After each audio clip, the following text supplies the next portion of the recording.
This section we're talking about this chapter, eigenvalues and eigenvectors. This is a really important section, kind of like a culminating section in linear algebra that should carry over to lots of other classes, especially other applied classes, but really pure classes too. And so in 5.1, we're going to sort of introduce the idea of eigenvalues and eigenvectors and talk about how we can find eigenvectors. And then the next section, we're going to talk about how we find the eigenvalues and look at an application. But this is, one of the most pervasive topics in linear algebra. It shows up in all other areas of math, and it carries over to lots and lots of other applications in other fields as well.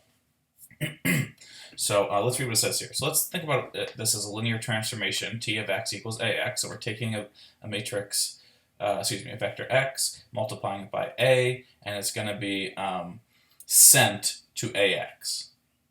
Well, a lot of different things could potentially happen when we multiply a vector by a matrix. Most of the time it equals some other matrix or some other vector, but in certain cases it might actually scale the vector.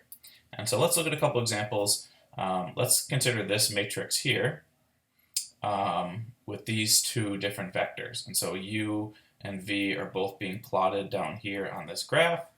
And then their product, AV and AU, or their image, if you will, is also shown there. And let's just do the work here and show what we get when we multiply A times V and A times U. And so first I'm going to do A times U right over here. So I'm going to multiply these two things together. So 3, negative 2, 1, 0, times minus 1, 1. Remember, the way we would think about this is we do linear combinations of the columns with these weights from the vector. And when we do that, we get the vector minus 5, minus 1. And so u used to be right here at minus 1, 1, but then when you multiply it by a, it sort of changed the direction of u and stretched it out and made it sort of longer down in this direction. That's different than what's going to happen with the other vector here. So let's multiply a times v, so this vector instead, and see what happens. So we're going to multiply it by 2, 1. Again, use these weights on those columns, add them together, and we get 4, 2. And notice that, and this is the image here, right? So v used to be 2, 1, and then when you multiplied it by a, it became 4, 2. And when you look at the picture here, you notice that it just stretched v out. In other words, this is 2 times v. Right? If you took 2, 1 and multiplied it by 2, you'd get 4, 2. And so multiplying by a was really just like a scalar multiple. The action it had was like a scalar multiple on v. And so that's an eigenvalue situation, an eigenvalue eigenvector situation. And let's make note of that. So notice, in the case of a times u, a changed the direction of u when you multiplied it, and the size, right, when you multiplied by a. But when you do a times v, just stretched v out. So produced a multiple of v.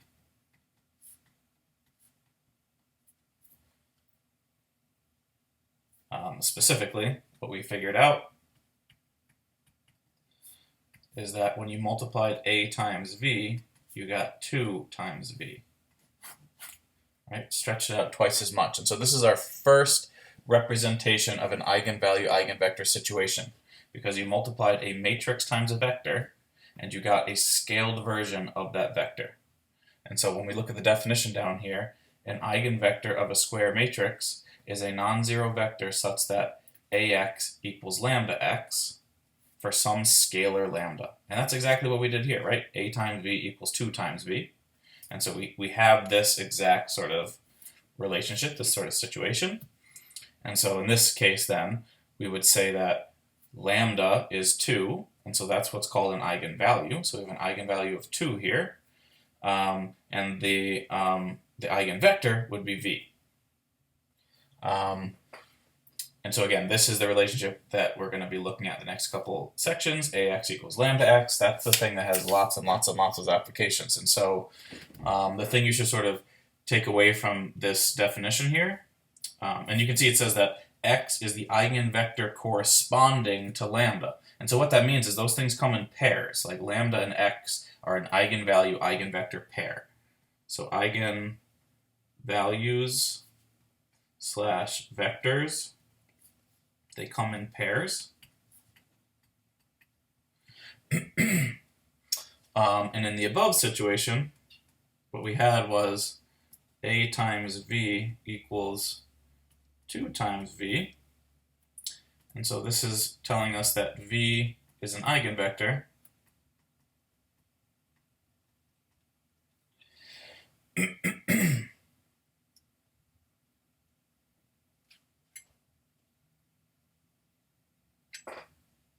just realized that my spacing's off on this page. Sorry.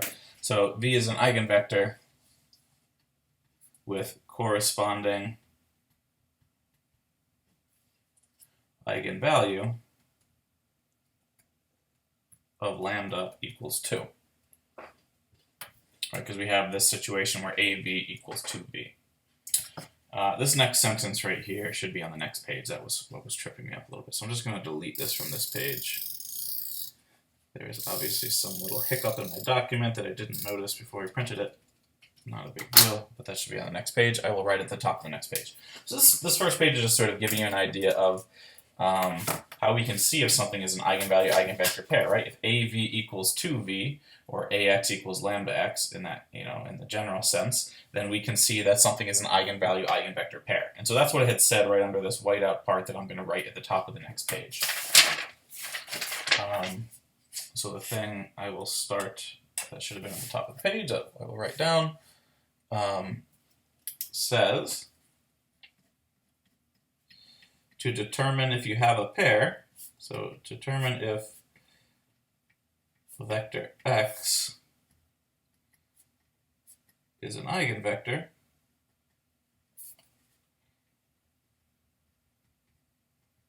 of matrix A, see if AX equals CX for some constant C.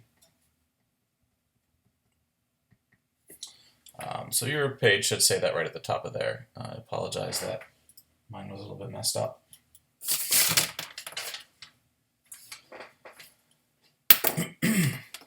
So in this particular problem, like if we're given this matrix A right here, and the question is that X an eigenvector?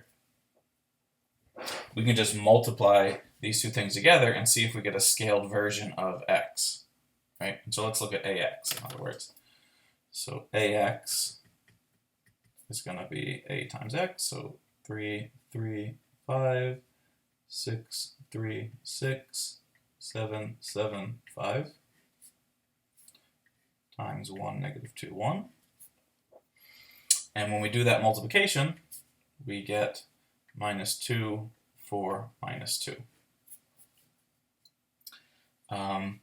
And so this vector that we got, minus 2, 4, minus 2, is a scaled version of this one, right? In other words, this thing that we just got is minus 2 times our original vector.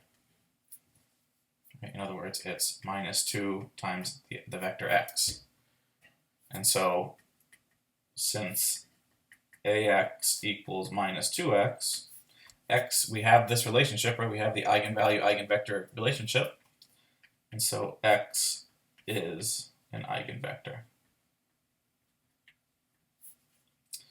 And it corresponds to the eigenvalue lambda equals negative 2. Okay, so if you're given like a matrix and eigenvector, it's kind of easy to figure out whether or not you have a scaled version. You just do the multiplication and see if you can multiply something by your original vector to get this, right? That's not that bad. The next part is sort of talking about how do we find the eigenvector if we know the eigenvalue. And so this one says, given an eigenvalue lambda, we can find the corresponding eigenvector by finding solutions to the system ax equals lambda x. And this is a little comment. Again, that should be just commented out. Apologize for that.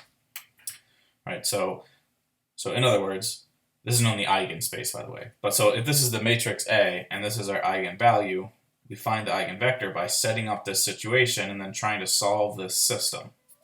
Right? And so that's what we're going to do right here. So, and this is going to fill this page, so try to leave some room here. So if lambda equals 3 is an eigenvalue, then that means ax equals 3x for some x, right? So for some x, and in this case, we're in R3, because it's a 3 by 3 matrix. So let's solve this system, right? So let's get x by itself, in other words, right? So let's subtract everything over to one side. So ax minus 3x equals 0, the 0 vector. And then we can factor an x out, but let's do it carefully, right? So let me do it in steps here. If I factor an x out, first of all, you need to factor it on the right. See how x is multiplying the matrix on the right? We know that we can't change the order, so we can't write the x out on the left here. We need to start by writing the x out on the right. So we're going to factor the x out. But you can't just write this, right? So if we factor the x out and just write this, that doesn't make sense. Right? That doesn't make sense because we have a matrix minus a number. And that, we need to have the same dimensions in order to subtract matrices. And so when we factor the x out, what we do is we stick in the identity matrix right here. And since we've got a 3 by 3 matrix, it's going to be the 3 by 3 identity matrix, right? So I want to clarify that with a couple words here. Okay, so in this one, I3 is the 3 by 3 identity matrix.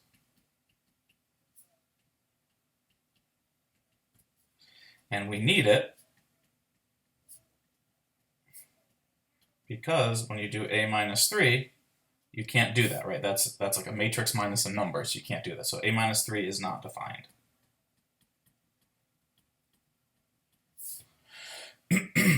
But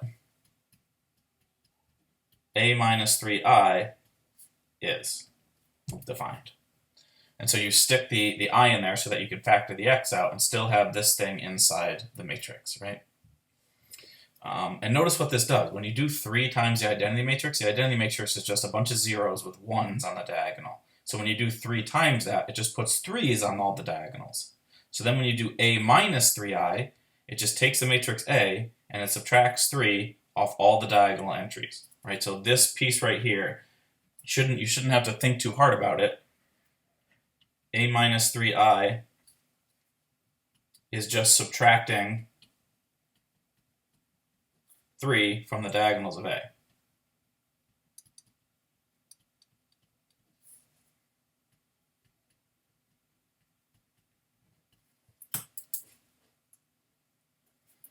I'm going to show the details about that, but when you see like A minus lambda I, you're just taking A and you're subtracting lambda from the diagonals is what you want to think about. Again, I'll show you the details on this first one here just to hopefully drive the point home. So let's look at that. So I'm going to write down A minus 3i. So A is the matrix A. I'll write that down. 1, 2, 2, 3, negative 2, 1, 0, 1, 1. There's A. And then minus 3i is going to be 3's on the diagonals of the identity matrix. So it'll be this. Right, that's A minus 3i.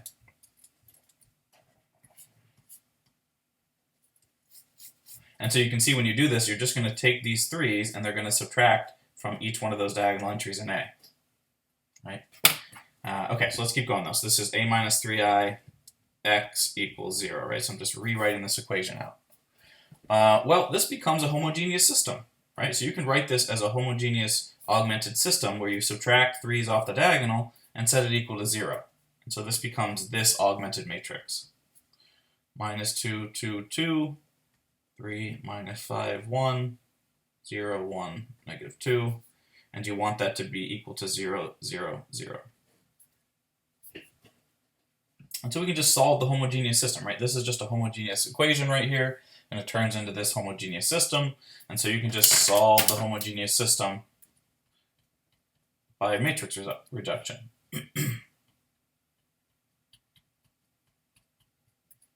So we're going to solve the homogeneous system by row reduction, right? So we'll put it into our calculator, we'll do RREF, and we'll get an answer for the homogeneous system, and that answer will be the eigenvector.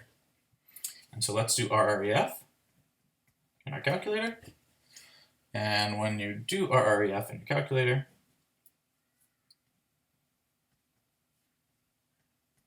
you get this.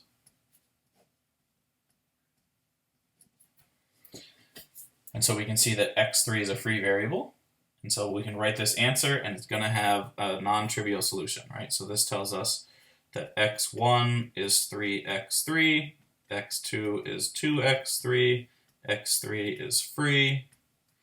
And so that's our solution, right? From that, we get 3, 2, 1 as our eigenvector.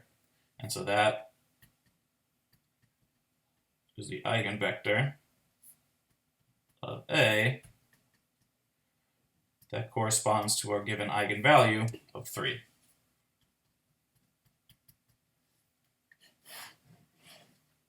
Okay.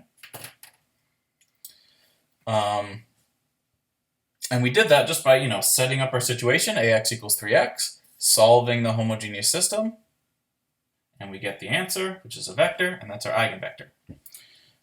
If we happen to, if lambda, so this is maybe you may be wondering, well, can you pick any number for lambda and then find an eigenvector? No, I picked lambda equals 3 because I knew it was going to work. And so if it wouldn't work, if lambda equals 3 was not an eigenvalue, then you would end up with a trivial solution. So I just want to make that note. So if lambda equals 3 was not an eigenvalue of A, then when you tried to do A minus 3ix equals 0, when you tried to solve that equation, it would only have the trivial solution. So you would get a 0 solution, right? You would get x equals 0, which is not interesting. So if you get a non-zero answer for the eigenvector, that's how you know it's an interesting, valuable eigenvector. Okay. We are going to do another example of finding a couple eigenvectors, just to kind of drive that home. Again, it's just solving homogeneous systems, though, so it's nothing we haven't seen before. And then we will stack a few things onto the invertible matrix theorem before the end of this section. So let me flip the page here, and we will look at the next theorem. So the next thing we're being told here is how if you have a triangular matrix, then the eigenvector or the eigenvalues are just right on the diagonal. And so here's an example of a triangular matrix. It's upper triangular because we've got zeros below the diagonal, right? In other words, if I boxed in the zeros, it makes a triangle, right? That's how you know it's triangular. And so what this theorem is telling us is that the eigenvalues are right on the diagonal then. So these things I'm circling in are the diagonals. And so based on that theorem, lambda 1 is 6, lambda 2 is -4, lambda 3 is 1. So there are 3 eigenvalues. And generally speaking, an n by n matrix will have at most n eigenvalues. And so these are the 3 eigenvalues. We can easily find the eigenvector by just solving the homogeneous system, right? And so we know that in all these cases, ax equals lambda x, or in other words, what we found in the last page was you can do a minus lambda I x equals 0.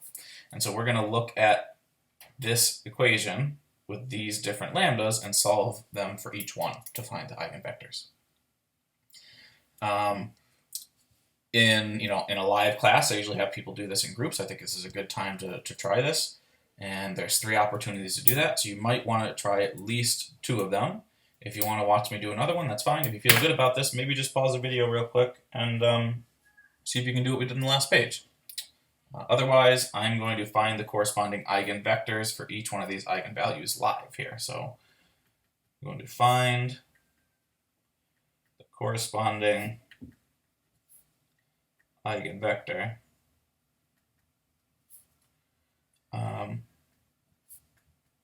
for each lambda sub I above there. So I'll start with lambda equals 6. Use a couple different colors here so it stands out. So for lambda equals 6, again, when you do, and I'm going to try to just do it in one line here, so I'll write a little bit smaller. When you do lambda equals 6, you're going to do a minus 6i x equals 0, right? So you're using this equation just like we did on the last page. Lambda in this case is 6. And so again, what you're doing, this is the 0 vector, what you're doing is you're taking 6 and you're just subtracting it off the diagonals of all these, right? So the first entry is going to become 0, for example. The next one's going to be minus 10. This one's going to be minus 5. And then you set it equal to 0 and solve. And so in other words, this equation just becomes this augmented matrix.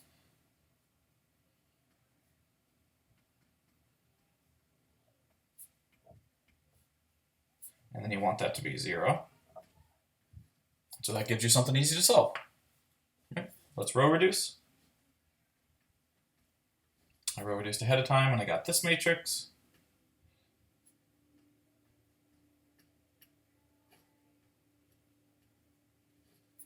And so x1 is a free variable in this case. And so from this, we get x1 is free, x2 is 0, x3 is 0, and so our eigenvector for this one is 1, 0, 0.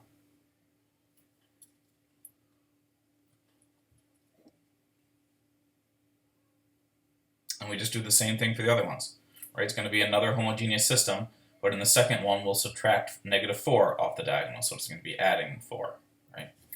And we'll do the same thing with the last one as well. So I'm just going to write these down. I would encourage you to pause it at this point and try one, at least one, and see if you get the answer, and then I will go through them. So lambda equals -4. So we're going to subtract -4 off the diagonals, which means adding, right? And so when we do a plus 4i x equals 0, we get this matrix, 10, 2, 2, 0, 0, 1, 0, 0, 5. We are going to row reduce, and we get this, 1.20, 0, 0, 1, 0, 0, 0. And so x2 is a free variable in this one. And so from that, we get x1 equals minus 1/5 x2. That's what 0.2 is minus 1/5. x2 is free, x3 equals 0. And so we get the vector minus 1/5, 1, 0. Sorry, that's kind of crammed there. Hopefully you can see that. And then on the third one, 1, we subtract 1 off the diagonal. I'm going to kind of cut to the chase here. When we subtract 1 off the diagonal and put it in a matrix, we get this.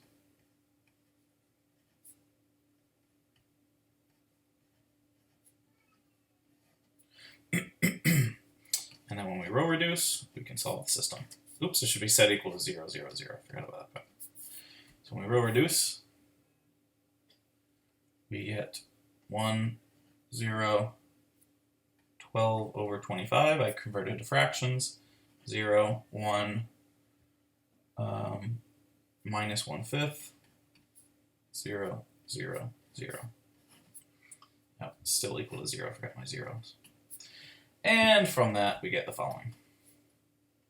We get x1 equals minus 12 over 25, x3, excuse me. 1/5 x3, x3 is free.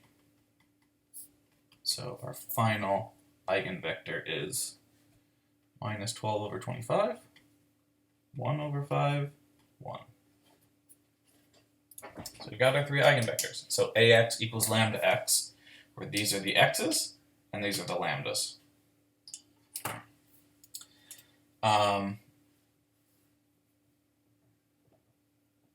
Right. So I'd like to fill something in right here. Notice this fact. Maybe I'll put it right at the top here. If I took this equation and multiplied both sides by a constant, so CAX equals C lambda x, it still holds. right? And so you can take the c and multiply it into the x in both sides, and then you would get a new x. It would be like ax1 equals lambda x1, right? So in other words, you can scale the eigenvectors and the system will still hold. This relationship still holds. And so what I'm trying to say here is any multiple of the eigenvectors is also an eigenvector. So any multiple of an eigenvector is also an eigenvector. And so that's helpful if you have fractions, which we have a bunch of fractions in our things here. And so we can get rid of the fractions by just multiplying by a common denominator. So for example, instead of using the eigenvector, let's use this one here. Instead of using minus 12 over 25, 1 over 5, and 1, you can multiply by 25 to cancel out the denominators.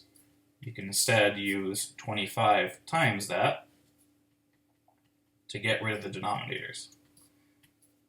Right, so the 25 would multiply all those things, and you'd get minus 12, 5, 25. And so it's just a nice way to like put whole numbers into your eigenvector instead of having fractions or decimals. And so on this other one, we had 1/5. This one had an eigenvector with a minus 1/5. And so we could also take that and multiply by 5. So instead of using minus 1/5, 1, 0, we can multiply by 5 and instead use minus 1, 5, 0. So just a little trick, and you should also just be aware, like if you and your friend are doing this or using like, you know, some technology to check your answer or something, if you got this answer, but then the technology is telling you this answer, you need to be able to realize that they're both true. Right? So you don't want to be confused by thinking you've got something wrong when it's just a scaled multiple of the correct answer. All right. The last thing that's on this page, and it says here, you know, the proof of this will become more obvious after the next section. So we'll think a little bit more about this in the next section.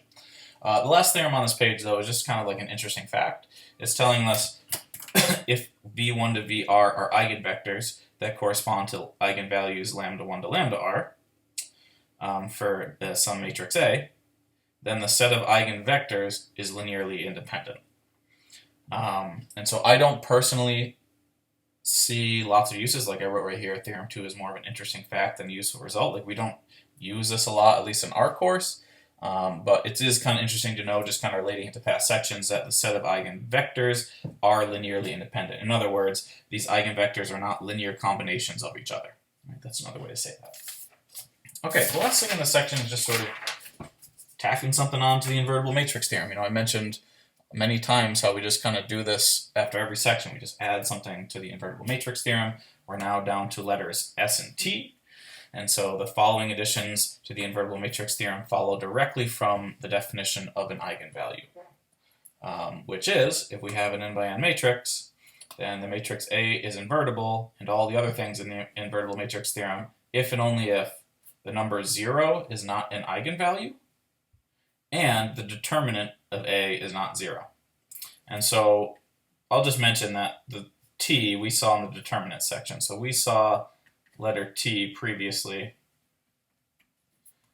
in chapter 3. So I'm not going to talk about that one, but let's do the proof of part S, since this is the new one. So if 0 is not an eigenvalue of A, it's invertible. Well, let's see what happens if lambda equals 0 is an eigenvalue. Let's see what that leads to. Well, if it's an eigenvalue, then that means AX equals lambda x, in this case 0x by definition. And so when you multiply 0 times x, it just becomes 0, right? And so in other words, i.e. AX equals 0, so you're just solving this regular homogeneous equation, where x shouldn't be 0 because it's an eigenvector.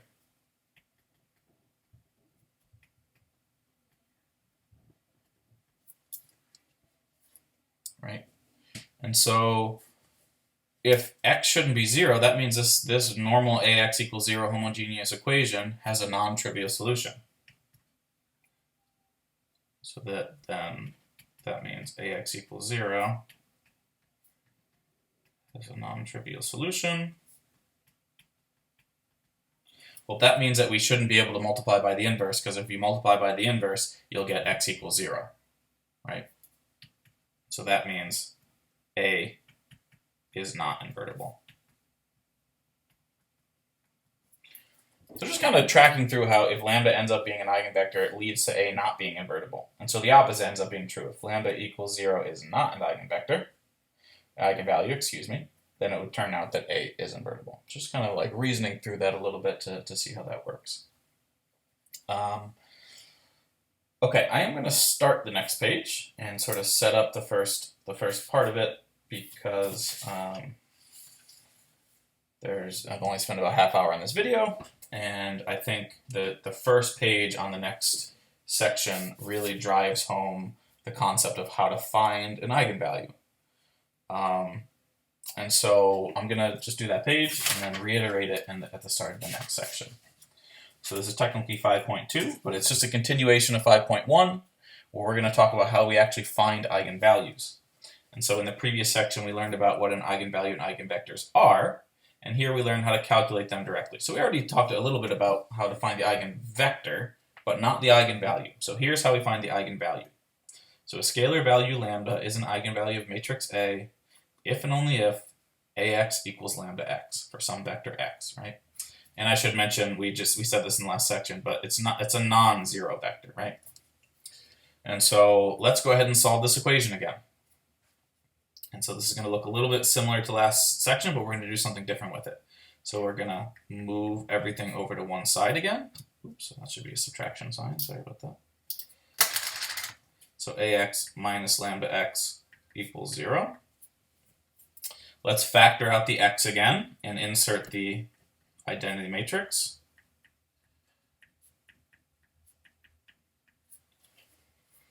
And again, we want this to not be 0. We want the x to not be 0.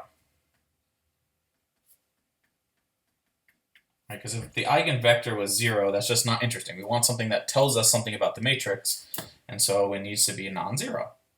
And so if we want the solution to this to not be 0, then we need A minus lambda I to not be invertible. And so notice that A minus lambda I is a matrix, right? This is the matrix A minus some other matrix with lambda on the diagonals. And so this whole thing, this subtraction, is some other matrix. And if that new matrix was invertible, we could multiply on both sides by the inverse, and then we'd get x equals 0. And so we don't want A minus lambda I to be invertible. And so let me write that down. So if A minus lambda I, which is another matrix, if that is invertible, then what we could do is we can multiply by the inverse on the left, specifically, by A minus lambda I inverse, and we would obtain the 0 eigenvector, the homogeneous, or the trivial solution, right? We don't want that to happen, and so that means we want A minus lambda I to not be invertible. So since we want the x to not be 0, what we need is A minus lambda I to not be invertible.